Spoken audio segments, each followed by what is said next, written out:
नमस्कार, न्यूज 18 का digital platform देख रहे हैं आप और मैं हूं आपके साथ ऋतु सिंह।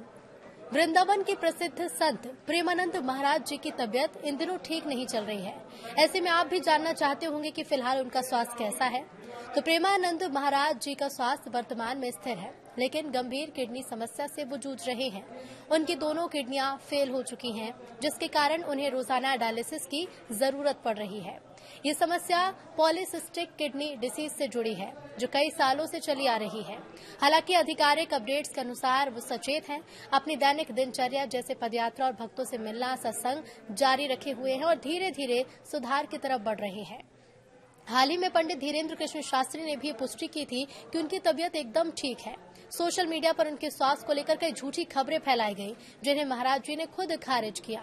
उन्होंने कहा कि लोगों का दुख जो परिणाम देगा वो आप संभाल नहीं पाओगे, इसलिए सही खबर ही दें।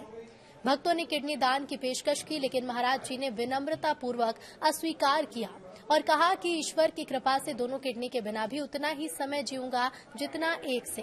विभिन्न धर्मों के लोग उनकी लंबी आयु के लिए दुआएं कर रहे हैं। महाराज जी ने भक्तों से चिंता छोड़कर भक्ति और राधा रानी के नाम जप पर ध्यान केंद्रित करने को कहा है। वृंदावन के प्रसिद्ध आध्यात्मिक संत प्रेमानंद जी महाराज के स्वास्थ्य को लेकर हाल ही के दिनों में सोशल मीडिया पर कई तरह की अफवाहें भी फैली, लेकिन आधिकारिक और ताजा अपडेट से ये साफ है कि उनकी स्थिति स्थिर और सुधार की तरफ है। वो गंभीर किडनी समस्या से जूझ रहे हैं, जिसके कारण दोनों किडनी फेल हो चुकी हैं और उन्हें रोजाना डायलिसिस की जरूरत भी पड़ रही है। लगभग 20 सालों से उन्हें ये समस्या है, लेकिन उनकी सकारात्मक सोच और भक्ति ने उन्हें मजबूत बनाए रखा है। फिलहाल महाराज जी स्वस्थ और सचेत हैं और वो अपनी दैनिक दिनचर्या जारी रखे हुए हैं। भक्ति गतिविधियां भी इसमें शामिल हैं। 16 अक्टूबर को उन्होंने खुद एक वीडियो संदेश जारी किया और कहा कि अब मैं ठीक हूं, आपकी प्रार्थना और भगवान की कृपा से स्वास्थ्य में सुधार है। इसके अलावा 17 अक्टूबर को उन्होंने लगभग 200 मीटर की पदयात्रा पूरी की, जो उनके सक्रिय होने का प्रमाण भी है।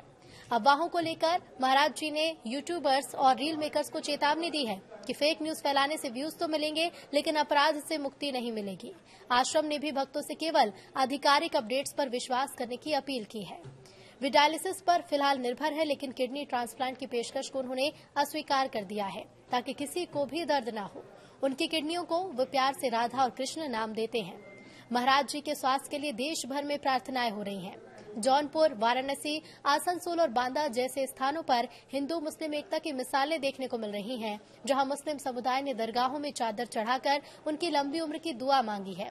बागेश्वर धाम के पंडित धीरेन्द्र कृष्ण शास्त्री ने 15 अक्टूबर को आश्रम जाकर मुलाकात भी की और कहा कि महाराज की तबीयत एकदम ठीक है। इधर एक मुस्लिम समाज सेवी एएस नोमानी ने किडनी दान की पेशकश की, जो मानवता का प्रतीक बनी। महाराज जी ने भक्तों को संदेश दिया है कि चिंता छोड़कर राधा कृष्ण नाम जप पर ध्यान दें। उनके अनुयायी आश्रम के बाहर भजन कीर्तन कर रहे हैं।